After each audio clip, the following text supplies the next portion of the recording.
তো মোবাইলে টাচ করেই চুমা দেয়। জগৎ দুনিয়াতে এই অবস্থা, ওরা ওই ঠোঁট পাইলে কি অবস্থা করব। হাদিসে আছে 40 বৎসর লাগায় রাখবো, 40 বৎসর। 40 বৎসর পরে গালে চিমটি কাটবো, আর কইব খালি ঠোঁটেই দেখবি, আর কাহিনী নাই।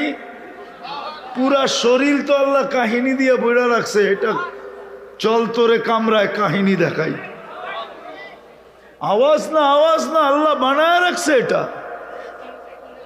এই জন্যই তো বলতেছিলাম যে পুরস্কার লইয়া উঠতে হবে, মাগফিরাত নিয়ে উঠতে হবে, তাইলে ওই জান্নাত মিলবে যেখানে সব রাখা আছে। মা তাশতাহি আনফুসুকুম, আল্লাহ গ্যারান্টি দিতেছে। কে?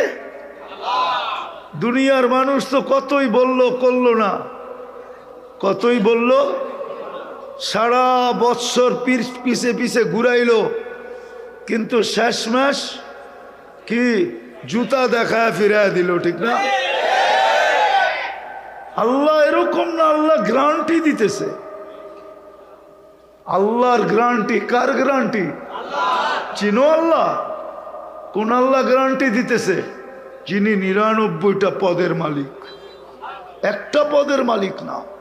যিনি রব্বুস সামাওয়াতি ওয়াল আরদ, 99টা পদের মালিক যিনি, শুধু আল্লাহ না, যিনি রহমান, যিনি রহিম, যিনি মালিক, যিনি কুদ্দুস, যিনি সালাম, যিনি মুমিন, যিনি মুহাইমিন, যিনি আজিজ, যিনি জব্বার, যিনি মুতাকাব্বিরুল খালিকুল বারিউল মুসাব্বিরুল গফফারুল কহারুল ওহাবুর রাসাকুল ফাত্তাহুল আলিমুল কাবিদুল বাসিতুল খাফিদুর রাফিউল মুইসুল মুদিল্লুস সামিউম বাসিরুল হাকামুল আদলুল লতীফুল খবীরুল হালিমুল আযীমুল গফুরুল শাকুরুল আলিয়ুল কবীরুল হাফিজুল মুকিতুল হাসিবুল জলিলুল করিমুর রকিবুল মুজিবুল ওয়াসি আল হাকিমুল ওয়াদুদুল মজিদুল বাঈতুল শহীদুল হকুল ওয়াকিলুল কবিকুল المتين الولي الحميد الموصي المبدي المعيد المحيي المميت الحي القيوم الواجد الماجد الواحد الأحد الصمد القادر المقتدر المقدم المؤخر الأول والآخر الظاهر والباطن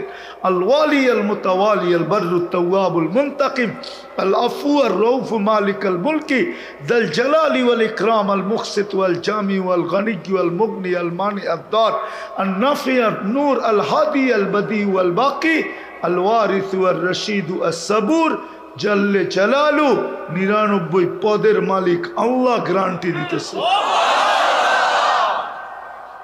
বেশি কিছু তো করতে হবে না, শুধু চুপচাপ থাইকা ধ্যান দিয়া শুনতে হবে, বাস। এটার উপরই মাগফিরাত, এটার উপরই গুনার জায়গাগুলা নেকি দ্বারা পরিপূর্ণ হবে। তৃতীয় যেটা দিবে ওটা আরো উপরে, আল্লাহ আমাদের আলোচনা ফেরেশতাদের সামনে করবে, তারপরও নির্জুম না। আজকে তো দুরবস্থা এই জন্যই, জান্নাত তো গেছে গেছেই, দুরবস্থা তো মুসলমানের আজকে এই জন্যই। সারা দুনিয়ায় মুসলমানের দুরবস্থা। ওই প্রবাদ বাক্য এখন সত্য, সরল পায় যারে দুই হাতে কিলায় তারে। সারা দুনিয়ার মুসলমানকে দুই হাতে কিলাইতেছে। আর হবে না তো হবে না কেন? যাদেরকে আল্লাহ উম্মতে মুহাম্মদী বানাইলেন,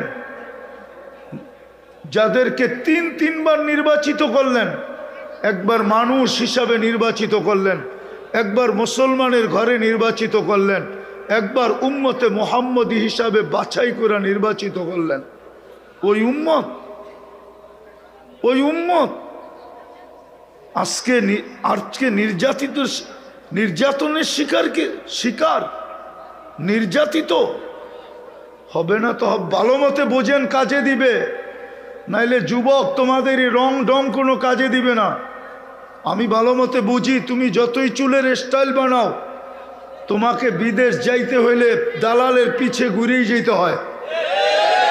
30 লাখ দিয়া 50 লাখ দিয়া যাইতে হয়। তোমার এই চুল কাটা দেখা বাড়ির থেকে এসা নিয়ে যাবে না, তোমার এই জিন্সের প্যান্ট দেখা নিয়ে যাবে না, তোমার 14 তারিখ আর 31st নাইট দেখা নিয়ে যাবে না। 14 তারিখ তোমরা এখানে দেখছো, আমি আমেরিকায় দেখছি। তোমাদের মতো তো উদযাপন করে না, তোমরা তো ওদের চেয়ে 100 গুণ বেশি মানো। তারপরও তোমাদেরকে 2 হাতে কিলায় কেন? নাইলে ফিলিস্তিনের যুদ্ধ 101 বৎসর হবে কেন? আমার যুগ বিয়োগ তো মিলে না। যেইখানে ইব্রাহিম আলাইহিস সালাম ঘুমাইতেছে ওইখানে বোম ফাটে কি করে? একটু বিবেক দিয়ে বোঝো, কাজে দিবে। একটু বিবেক দিয়ে বুঝি আমরা। যেইখানে ইব্রাহিম আলাইহিস সালাম ঘুমাইতেছে, আমি তো 14 বছর আগে চোখে দেখা বলতেছি, এখনো আমার সামনে কবর। আমি তো 14 বছর আগে ফিলিস্তিন দেখছি। ইব্রাহিম আলাইহিস সালাম যেখানে ঘুমাইতেছে আপনার বিবেককে প্রশ্ন করেন না। খলিলুল্লাহ যেখানে ঘুমাইতেছে ওইখানে বোম ফাটে কি কইরা? একদিকে খলিলুল্লাহ ঘুমাইতেছে, আরেকদিকে মুসা কালিমুল্লাহ ঘুমাইতেছে। যেইখানে 70 জন নবীর কবর বর্তমানে চিহ্নিত, চিহ্ন দেওয়া আছে। কিতাব বলে 1.25 লক্ষ নবীদের ভিতর থেকে 5 থেকে 6 জন নবী ব্যতীত, যেটাকে দিয়ারুল আম্বিয়া বলে, নবীদের দেশ, যেইখানে মুসলমানের প্রথম কেবলা, যেইখানে 1.25 লক্ষ নবীদের সম্মিলন হয়েছে মেরাজের রাত্রে, ওইখানে বোম ফাটে কি করে? আমার যুগ বিয়োগে তো মিলে না যে ওইখানে বোম পড়ে কি করে। ওইখানে 60,000-এর বেশি মানুষ মারা যায় কি করে? আবার ওদের হাতে, অন্য কারো হাতে মারা গেলে আমি মানতাম, কিন্তু ওদের হাতে, যারা দুনিয়ার ভিতরে সবচেয়ে নিকৃষ্ট, কোরআন তো বলে দুনিয়ার ভিতরে সবচেয়ে নিকৃষ্ট হলো ইহুদিরা। ইহুদিদের থেকে নিকৃষ্ট কেউ নাই। যাদেরকে আরবি ভাষায় বলে শুয়োরের থেকেও নিকৃষ্ট, ওদের হাতে। আরেকটা দেখাই যদি বুঝে আসে, ডেলি 32 বার আল্লাহর কাছে আমরা আবেদন করি, 32 রাকাত নামাজ পড়ি, 20 রাকাত ওয়াজিব সহ ফরজ 17 রাকাত, ওয়াজিব 3 রাকাত, 20 রাকাত, সুন্নতে মুআক্কাদা 12 রাকাত, 32 রাকাতে আমরা আল্লাহর কাছে আবেদন করি, গায়রিল মাগদুবি আলাইহিম ওয়ালাদ-দাল্লিন, আল্লাহ এই 2 জাতির হাত থেকে আমাদেরকে বাঁচান। একটা হলো ইহুদি, একটা হলো খ্রিস্টান। ওদের হাতে আমরা নিষ্পেষিত কিভাবে? কি কারণে? কি কারণে আজকে এই দুরবস্থা? আপনি বলবেন দুরবস্থা কোথায়? আরেকটা বড় দেখাই। দুইটা বাৎসরিক সেমিনার হলো, সম্মেলন হলো জাতিসংঘের। গত অক্টোবরে একটা, এই অক্টোবরে একটা। 60টা মুসলমান দেশ থাকা সত্ত্বেও, 60টা মুসলমান দেশ, 200 কোটি সংখ্যায়, দুনিয়ার 70% ধন সম্পদ মুসলমানদের কাছে। দুনিয়ার সবচেয়ে বড় টাকা 4 দেশের কাছে, কুয়েত, বাহরাইন, ওমান, ব্রুনাই। এর চেয়ে বড় টাকা দুনিয়াতে নাই, না ডলার, না পাউন্ড, না ইউরো। এর চেয়ে বড় কোনো টাকাই দুনিয়াতে নাই, যাদের কাছে এত বড় টাকা। 2টা সেমিনার হয়ে গেল, কিন্তু ইসরায়েলের বিরুদ্ধে ছোট একটা নিন্দা প্রস্তাব পাশ করতে পারে না। আমাগো নেতারা বড় বড় কথা কয়, মাইক দিলে ফাটায় ফেলে, ঠিক না? কিন্তু 2 বছরে পারে নাই একটা ছোট নিন্দা প্রস্তাব পাশ করতে। এটা কি দুরবস্থা না? এই দুরবস্থা কেন হবে না? কেন দুরবস্থা? যুবক চুল কাটে নেটে দেখা, ওর বাহাদুরির উৎস কি বলুক? ও যুবক, তোর বাহাদুরির উৎস কি? উৎস হলো যৌবন। যৌবন কে দিছে? আরে বলো না, কে দিছে? এই টাকাওয়ালার বাহাদুরির উৎস কি? টাকা। টাকা না থাকলে ওকে জিজ্ঞাসা করতো কে? ক্ষমতাওয়ালার বাহাদুরির উৎস কি? হ্যাঁ, আরে বলেন না। রূপসীর বাহাদুরির উৎস কি? রূপ। শিক্ষিতের বাহাদুরির উৎস কি? ওরে মেধা কে দিছে? সব মানুষ পুরুষকে পুরুষত্বের বাহাদুরি দেখায়, ওরে পুরুষত্ব কে দিছে? ওর বাহাদুরির উৎস কি? পুরুষত্ব। নারীর বাহাদুরির উৎস নারীত্ব। প্রত্যেক ব্যক্তির একটা বাহাদুরির উৎস আছে। আমার বাহাদুরির উৎস হইল আমার বয়স। আমাকে বয়স কে দিছে? যুবক, তোমাকে যৌবন কে দিছে? তুমি এটা দিয়ে তো বাহাদুরি দেখাও, ঠিক না? খালি হাঁটলে একরকম, বাইকে উঠলে আরেক রকম, পিছে কেউ বসা থাকলে আরেক রকম, কোনো খবর, ঠিক না? পিছে বসা থাকলে ফুল চার্জ, হ্যাঁ, মনে হয় পাইলট আর কি, প্লেন চালাইতেছে, ঠিক না? গ্রামের ভিতর দিয়ে এরকম চালায়, বাপ দেখায়, মনে হয় যে বাহ, সুপার স্টার, ঠিক না? কে দিছে যৌবন? হ্যাঁ, হবে না তো হবে না কেন?